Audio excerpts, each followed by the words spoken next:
শীতের রাতে ফুটবলের টান উত্তেজনা। হলদিবাড়ি উৎসবের অঙ্গ হিসাবে আয়োজিত নৈশ মহিলা ফুটবল টুর্নামেন্টে বাজিমাত করল স্থানীয় দেশবন্ধু স্পোর্টিং ক্লাব। শুক্রবার রাতে দেশবন্ধু স্পোর্টিং ক্লাবের মাঠে আয়োজিত এই টুর্নামেন্টের ফাইনালে তারা 2-1 গোলের ব্যবধানে ধূপগুড়িকে পরাজিত করে চ্যাম্পিয়নের শিরোপা ছিনিয়ে নেয়। এদিন মোট 8টি নারী ফুটবল দলকে নিয়ে এই প্রতিযোগিতার আয়োজন করেছিল হলদিবাড়ি উৎসব কমিটি।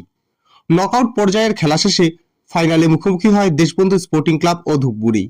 শুরু থেকেই দুই দল আক্রমণাত্মক ফুটবল উপহার দেয়, তবে নির্ধারিত সময়ের মধ্যে দেশবন্ধু স্পোর্টিং ক্লাবের হয়ে চমৎকার দুটি গোল করে দলকে এগিয়ে দেন কোয়েল বর্মন ও জিন্নাতুন খাতুন।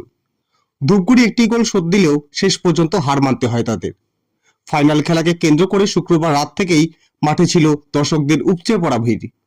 স্থানীয় ক্রীড়াপ্রেমীদের মতে হলদিবাড়ি উৎসবের উন্মাদনাকে এই মহিলা ফুটবল টুর্নামেন্ট এক অনন্য মাত্রা দিয়েছে। আয়োজকদের পক্ষ থেকে জানানো হয়েছে, নারীদের খেলাধুলায় আরো উৎসাহিত করতেই এই বিশেষ উদ্যোগ নেওয়া হয়েছিল এবং আগামী দিনেও এ ধরনের আয়োজন অব্যাহত থাকবে।